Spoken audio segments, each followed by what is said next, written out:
இங்கு வருகிறதற்கும் தாய்குலங்களுக்கும் பெரியவர்களுக்கும் சிறியவர்களுக்கும் இங்கு மிகவும் சீர சிறப்பாக உரிமை கேட்ட இளைஞர்களுக்கும் என் சக கலைஞர் நல்லாசி எனக்கு என்றைக்கு நினைத்திருக்க வேண்டும் என்று கூறிக்கொண்டு என்னுடைய கலைப்பணி தொடங்குகின்றேன். நன்றி நன்றி கண்ட வணக்கம் வணக்கம் வணக்கம் வணக்கம்.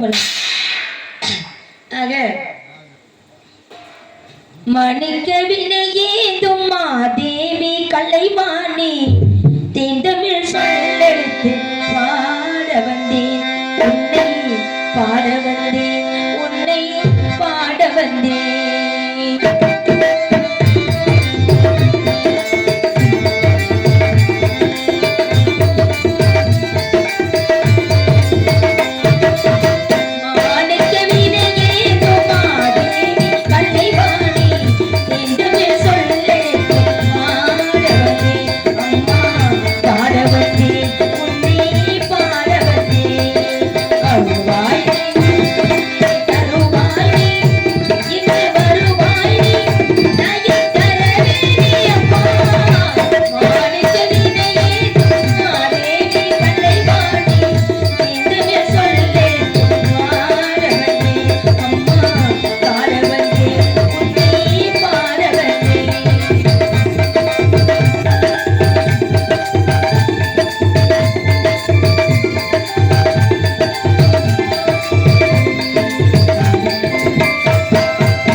வாராதீர்கள் என்று சொல்லக்கூடிய அந்த மாரியம்மனை எப்படி நினைத்தாலும் ஆக மூசிக வாகன மோதக சஸ்திர சாமார கர்ண விளம்பீத சூஸ்திர வாமன ரூப மகேஸ்வர புக்ர விக்னம் நேக பாத நமஸ்தே என்று சொல்லக்கூடிய முந்தி பிறந்த துந்தி கணபதியை மனதார நினைக்க வேண்டும் இல்லையா?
செவ்வேல் மலரடி போற்றி, அண்ணன் சேவல் மயில போற்றி, திருக்கை வேல் போற்றி போற்றி என்று சொல்லக்கூடிய அந்த முருகப்பெருமானை நினைக்கிறேன். இப்ப முருகனை நினைக்கலாமா இல்ல முருகன் அவங்களுடைய அப்பா நினைக்கலாமான்னு ஒரு சந்தேகமா இருக்குது. ஆமா, அது உங்க இஷ்டம். உங்களுக்கு எப்படி இருக்கு? நீங்க உங்க இஷ்டம். உங்களுக்கு நீங்க என்ன நினைக்கிறீங்க அது எங்களுக்கு. அவர்தான் இவர், இவர்தான் அவரு. யாரு மாமனாரும் சரி அப்பன் மகன் ஒண்ணா. அப்படி 5 முகம் இல்ல 5 முகம் இல்ல, அதனால அப்படிதான் சொல்லிக்கிறாங்க புராணத்துல. ஆனா இருந்தாலும் அது என்ன பிரிச்சு பார்ப்போம். ஆக உலகல்ல உணர்ந்து ஓதற்கரியவன் நிலவுலாவிய நீர்மலை வேணியில் அழகின் ஜோதியால் அம்பலத்தின் ஆடுவார் வளர்ச்சிலப்படி வாழ்த்தி வணங்குவோம் என்று சொல்லக்கூடிய அந்த மனதார என்னுடைய மாமனார்னு சொல்லுவாங்க. சிவபெருமானை நினைச்சிடலாமா?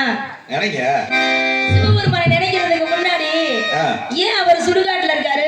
எதுக்கு இருக்காரு ஏன்டா கேட்டீங்கன்னா, சிவபெருமான் ஏன் சுடுகாட்டுல பாத்துட்டு இருக்காரு? அது எங்களுக்கெல்லாம் தெரியாது. மக்கள் எல்லாம் அருளும் எங்களுக்கு தெரியாது சாமி, நீங்க தான் சொல்லணும். ஏன் இருக்காருன்னு எனக்கு என்ன தெரியும். அவருக்கு நேர்த்தி கடன் இருக்கலாட்டி. அப்படியா சொல்றீங்க? அப்படியெல்லாம் கிடையாது. இங்க இருந்து மக்கள் வந்து காசிக்கு போனா முக்தி பெறலாம். சரி, முக்தி பெறலாம், சக்தியை பற்றி வீட்டுக்கு வரலாம். ஆனா வந்து மக்கள் எல்லா பேருமே காசிக்கு போயிட முடியுமா? முடியாது. அப்ப காசிக்கு போனாதானே சிவன் முக்தி தருவாரு. சத்தியமா நானும் 4 வருஷம் கொண்டே போக முடியல, காசெல்லாம் கட்டிட்டு போக முடியல. ஆதி காலத்துல தான் நடந்தே போனாங்க, வந்து இருந்தாங்க. ஆனா இந்த காலத்துல நவீன காலத்துல எத்தனையோ வந்து இப்ப போக்குவரத்துக்கு எல்லாமே இருக்கு, போக்குவரத்து வசதி நிறைய ஆயிடுச்சு, வசதி நிறைய இருக்கு.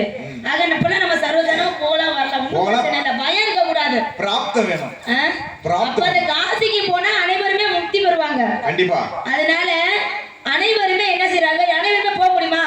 போகவே முடியாது. ஒரு சில பேர் ஏழ்மையா இருப்பாங்க, ரொம்ப கஷ்டத்துல இருப்பாங்க, அவங்க போனாலும் சீக்கிரம் வர முடியாது. ஆகையினால எல்லா பேத்துக்குமே நான் முக்தி கொடுத்தே ஆவேன் அப்படின்னு சொல்லி சிவபெருமன் என்னன்றாரு, செத்தாலும் என்னைக்கா இருந்தாலும் சுடுகாட்டுக்கு வந்தேதான் தீரணும், வந்து அவங்களுக்கு நான் முக்தி தந்தேதான் தீருவேன் அப்படின்னு சுடுகாட்டு சாம்பலையை என்னைக்கா இருந்தாலும் பிடி சாம்பல் சொல்லுவோம்ல, நம்ம எவ்வளவு பெரிய ஆளா வாழ்ந்தாலும், ஆண்டி ஆனாலும் அரசன் ஆனாலும் 6 அடி மண் நம்மளுக்கு பிடி சாம்பலே. ஆமா, 6 அடி மண் தான் உலகத்துல சிறந்தது அப்படின்னு சொல்லி சாம்பல் பிடி சாம்பல் ஆயிடுச்சு. அதனால அவர் சாம்பலை உடம்புக்குள்ள பூசிக்கிட்டு முக்தி மக்களுக்கு தரணுங்கிறதுக்காண்டியே சுடுகாட்டுல இருக்காரு. அதனால அவரை பெருமையா பேசிடலாமா?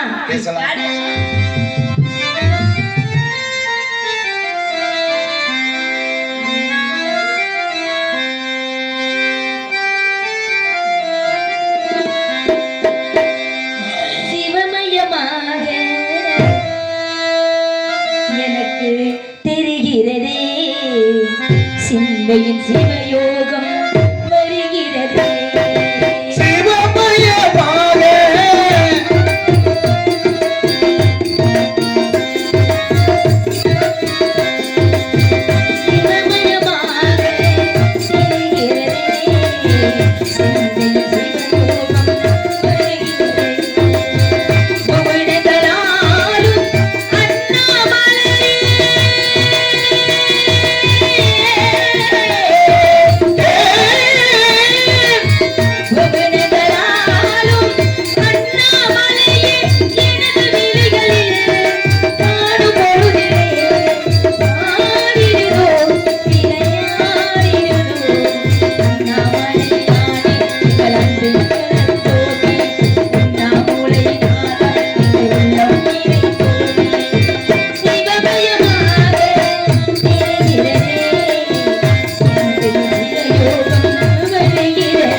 உட்கார்ந்துருக்காரு. அவரும் வாய் அசைச்சு நல்லா பாடினாரு.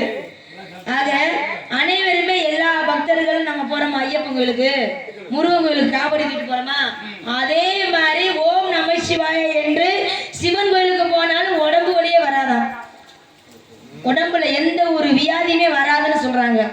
ஆகையினாலதான் இப்படி ஒரு பாட்டை பாடுனா இந்த ஊருக்கு சிறப்பு கிடைக்கும் அப்படின்னு சொல்லி இந்த பாடல பாடியிருக்கேன். ஆகையினாலே வந்த வேலை சொல்லுவோமா. ஆக குறிச்சி, முல்லை, மருதம், நெய்தல், பாலை என்று சொல்லக்கூடிய 5 வகை நிலத்திலே நான் இருப்பது குறிச்சி நிலம். மலைநாட்டில் இருக்கின்ற சிற்றூரை பரிபாலனை செய்யக்கூடிய தந்தை பெயர் நம்பிராஜன், தாயின் பெயர் நங்கை மோகனி, எனது பெயர் வள்ளி. ஆக எனக்கு உடன் பிரவாத சகோதரர்கள் 7 அண்ணன்கள் இருக்கின்றார்கள். 7 பேர். ஆமா, கிள்ளி வல்லவன், இறுதிக்கண்ணன், வேங்கை மாறவன், சடவேங்கன், கார்கேசன், மிருதன், வீரதேவன் என்று சொல்லக்கூடிய 7 அண்ணன்கள் உடன் பிரவாத சகோதரர்கள் இருந்தாலும் கூட நாங்கள் தான் காவலுக்கு போறோம். காவலுக்கா? ஆமா. எதுக்கு காவலுக்கா? ஆமா. வயசு என்னம்மா, சின்ன பிள்ளை, ஒத்தையில போனா கரடி தூக்கிட்டு போயிடும். காவலுக்கா? 13 வயசு தான் மங்கை போடுவான். ஆமா. என்ன பண்றது, என்னுடைய அப்பா என்ன சொல்றாரு, எனக்கு பொண்ணே கிடைக்கலையா. யாருக்கு? அப்பா இருக்கு. அப்பாவுக்கு பொண்ணு கிடைக்கலையா? இல்லங்க, பொம்பளை பிள்ளை கிடைக்கலையா. சொல்லுமா, மொட்டை மொட்டையா சொல்றீங்க. பொம்பளை பிள்ளை வந்து எங்க அப்பாவுக்கு இல்லையா. 7 பசங்க தான். சரி. அப்ப பொண்ணு கிடைக்கட்டும். முருகா, உன்னுடைய அருளால ஒரு பொண்ணு கிடைச்சிருச்சு. பொம்பளை பிள்ளை கிடைச்சிச்சுனா சொல்லுமா. ஆமா, ஒரு பொம்பளை பிள்ளை கிடைச்சிருச்சுனா முருகனுடைய அருளால உனக்கே கருந்தனை செந்தினை விதித்து அதுக்கு காவலுக்கு ஒண்ணு பொண்ணையை அனுப்பி வச்சு அப்படின்னு சொல்லி என்னுடைய அப்பா வேண்டுகோள். அப்ப அந்த நேர்த்திக்கடன் உங்க மூலமா நிறைவேத்துறாரு. ஆமா, பருவமடைந்த பெண்கள் நாங்க வந்தாதான் காவல் வந்து கரெக்டா இருக்கும் அப்படின்னு சொல்லி அப்பா வந்து எங்களை அழைச்சிருக்காங்க. நம்பிக்கை.